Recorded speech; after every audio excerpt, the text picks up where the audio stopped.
Assalamualaikum warahmatullahi wabarakatuh.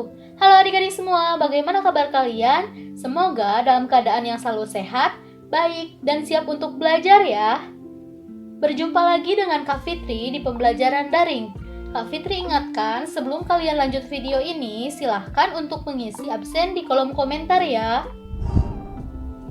Baik adik-adik semua, sebelum kita memulai pembelajaran, alangkah baiknya untuk berdoa terlebih dahulu demi kelancaran dan kemudahan dalam aktivitas hari ini.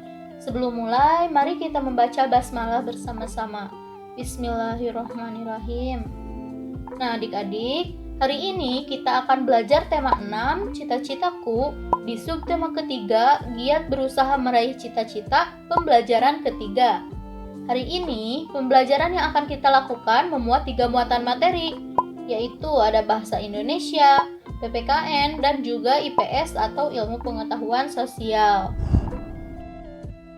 Adapun tujuan pembelajaran kita hari ini, yang pertama, agar mampu untuk mengidentifikasi keragaman keagamaan yang terdapat di sekitar. Yang kedua, agar mampu mencari informasi tentang karakteristik lingkungan di provinsi tempat tinggal dan sumber daya. Yang ketiga, agar mampu menjelaskan persebaran sumber daya hewan atau tumbuhan yang ada di daerah. Dan yang terakhir, agar mampu untuk mendeklamasikan puisi dengan lafal, intonasi, dan ekspresi yang benar. Untuk mencapai tujuan pembelajaran tersebut, maka simaklah video ini baik-baik ya. Karena di akhir akan ada tugas yang harus kalian kerjakan hari ini. Adik-adik, menurut kalian, apakah semua orang berhak mempunyai cita-cita? Apa yang bisa kamu lakukan untuk menggapai cita-cita kamu? Baik adik-adik, semua orang berhak memiliki cita-cita. Cita-cita itu tidak mengenal suku, agama, atau kebangsaan. Semua orang dapat menempatkan cita-citanya setinggi langit. Nah, yang bisa kalian lakukan untuk menggapai cita-citanya yaitu berusaha keras untuk mencapainya.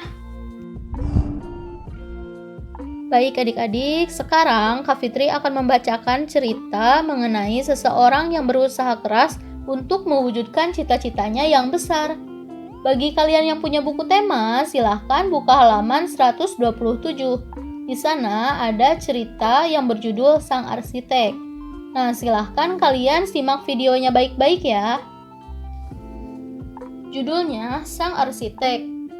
Pada tahun 1955, Presiden pertama Indonesia, Insinyur Soekarno mengadakan sayembara membuat desain maket Masjid Istiqlal.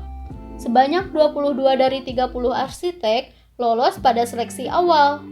Presiden Soekarno pun mengumumkan bahwa pemenangnya adalah seorang yang bernama Frederick Silaban. Siapakah dia?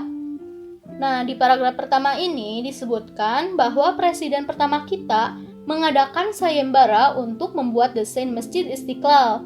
Jadi, yang jadi pemenangnya ini adalah Frederick Silaban. Siapakah Frederick Silaban ini? Selanjutnya, paragraf 2. Frederick Silaban lahir di Banandolok, Sumatera Utara, 16 Desember 1912. Ia adalah seorang lulusan Koningin Wilhelmina School, sebuah sekolah teknik di Jakarta. Meskipun bukan lulusan sekolah arsitektur, ia dapat memenangi sayembara tersebut. Dan semenjak itulah karya-karyanya banyak dikenal di seluruh Indonesia. Nah, di paragraf 2 ini disebutkan bahwa Frederick Silaban bukan lulusan sekolah arsitektur. Ia lulusan sekolah teknik di Jakarta.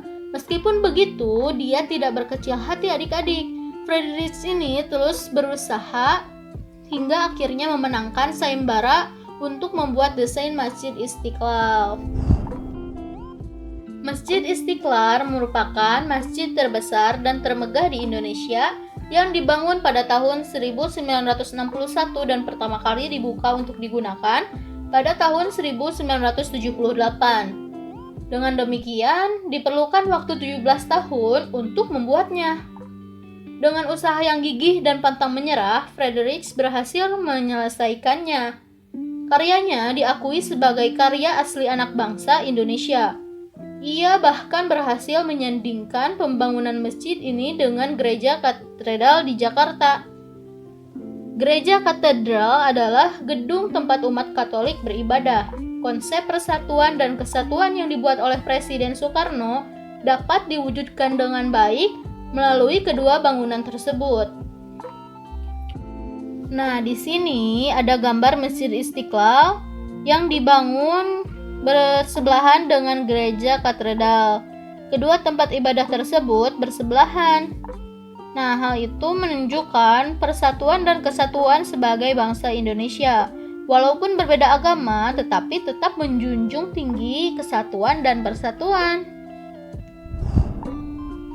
Oke, selanjutnya. Hingga kini, kedua gedung yang menjadi simbol toleransi dan persatuan itu tetap kukuh berdiri meski arsiteknya telah tiada. Tak hanya berkarya membuat Masjid Istiqlal, beberapa gedung bersejarah telah dirancangnya. Sepanjang hayatnya, ia telah ikut merancang 700 bangunan di seluruh Indonesia.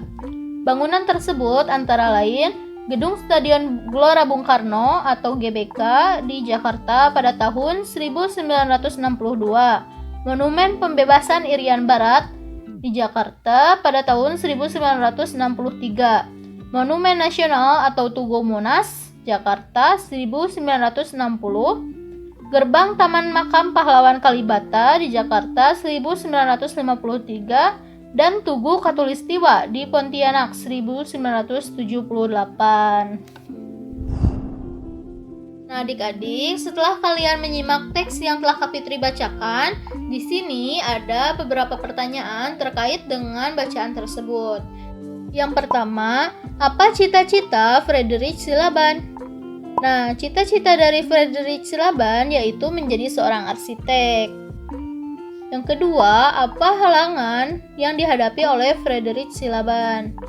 Halangan yang pertama yaitu ia adalah lulusan sekolah teknik, bukan lulusan arsitek.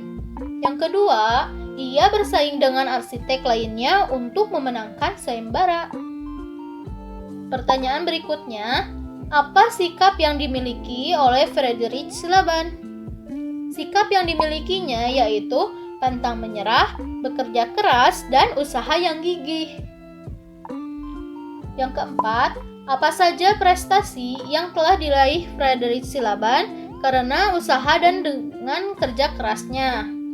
Nah, prestasi yang diraih oleh Frederick Silaban yaitu memenangkan sayembara untuk membuat desain Masjid Istiqlal, lalu menyelesaikan Masjid Istiqlal dalam waktu 17 tahun. Lalu prestasi lainnya yaitu merancang 700 bangunan di Indonesia termasuk bangunan bersejarah lainnya. Adik-adik, coba sekarang perhatikan gambar tempat ibadah umat beragama di Indonesia di bawah. Nah, di sini ada beberapa gambar tempat beribadah umat-umat beragama di Indonesia. Yang pertama adalah gambar masjid. Masjid adalah tempat beribadah umat Islam. Nah, yang kedua ada gambar tempat ibadah yaitu gereja. Gereja adalah tempat beribadah umat Kristen dan juga Katolik. Selanjutnya ada gambar pura. Pura adalah tempat beribadah umat Hindu. Nah, yang keempat ada wihara. Wihara adalah tempat beribadah umat Buddha. Yang kelima ada kelenteng. Kelenteng adalah tempat beribadah umat Konghucu. Adik-adik, masyarakat Indonesia terdiri dari pemeluk agama yang berbeda-beda. Umat beragama dari tiap agama memerlukan tempat ibadah untuk memenuhi kebutuhan rohani mereka. Setiap tempat ibadah memiliki bentuk dan pengaturan yang khas. Nah, sekarang coba cari informasi tentang rumah ibadah dari dua agama yang berbeda di Indonesia. Tentukan satu tempat ibadah yang paling terkenal di Indonesia. Catatlah informasi tentang nama, tahun berdiri, dan sejarah singkat tentang tempat ibadah tersebut. Nah, di sini Kak Fitri punya contoh bagaimana cara pengerjaannya. Di sini ada tabel pengerjaannya nih adik-adik. Pertama-tama, Kak Fitri mencari 2 informasi mengenai tempat ibadah yang berbeda. Nah, di gambar A, Kak Fitri mencari informasi mengenai masjid yang terkenal di Indonesia. Salah satunya yaitu Masjid Baitur Rahman.